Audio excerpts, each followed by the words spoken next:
Hi, I'm Ron from Blacked Out Films. I'm doing a little interview for Jacob Lenhoff Tours America. All right.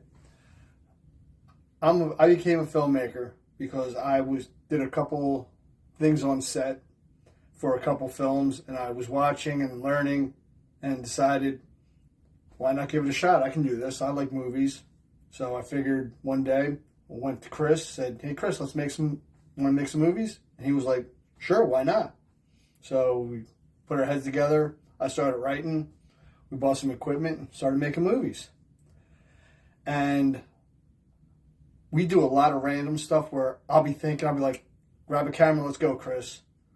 But for the most part, most of the stuff you see out is stuff that we planned and executed.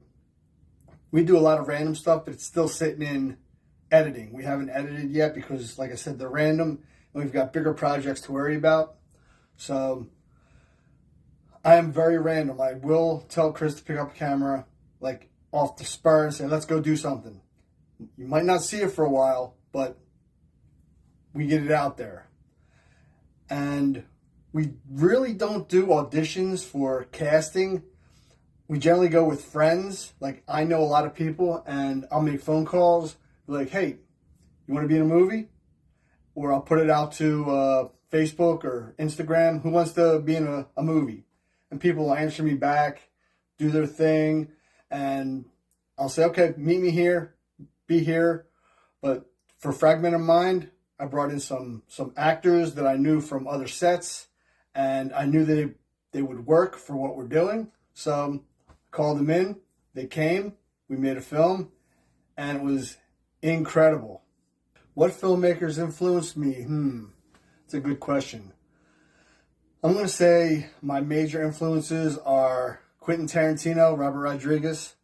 They're more the independent people who just saw something they wanted to do and they did it. They didn't care how much it cost.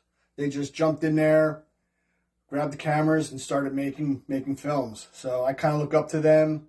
I know that you got your Spielbergs, your Lucas, but I'm more on the independent side. And when I saw people just like grab cameras and start going, just on the cheap, that's who I kind of model myself after, kind of go like that.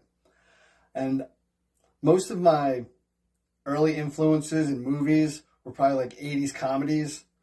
So it's kind of, I went 80s comedies and action movies like Die Hard, Speed, big Keanu Reeves fan, so watched a lot of his movies. And we don't do a lot of test footage, but generally we shoot and go. So we're kind of like guerrilla style filming.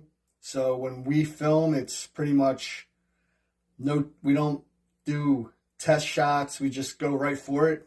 And if we do a test shot, it ends up being BTS.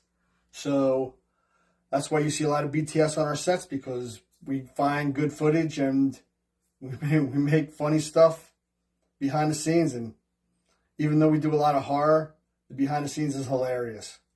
We got people that just are cards, and we're jokesters. At heart, we're jokesters. Most memorable place to film. The only place that I can say was memorable, because we haven't really filmed a lot, was Freedom Farm in Cedarville, New Jersey, where we filmed Swine and Dine. It was memorable because it was an animal sanctuary for rescued animals, and we got to hang out with all the pigs, the horses, the cattle. It was just a great experience. We all loved it down there on the farm. Like a cliche, right? All right, well, let's see here. What else do we have? Okay, so we don't do a lot of test shots. Casting, we already went over casting. We just pick friends and go with it and see what happens. There was never anything hard. The last thing we filmed was Fragmented Mind. That was more of a psychological horror thriller, and we had to find the people that could pull that off, and I kind of knew who could do it. So those are the ones we had come in, and Sammy Morningstar and Clifton Taylor, Amber Brooke, the Playton twins. Those are the ones who I called to come in and make this film, and I'm glad that I did, because it wouldn't be what it is without it, and it should be out. We're trying for next October. We've got 2 more segments to shoot for that. It's called Within the Cracks. That's the anthology name. And we've got Written in Blood and Unconscious Nightmares. Those are the last 2 segments that we have to shoot. We'll probably shoot them sometime in March or May. So we're still waiting to see what we're going to do with those. And other than that, it's great being here. Great being on the show. So can't wait to do more. And catch you guys later.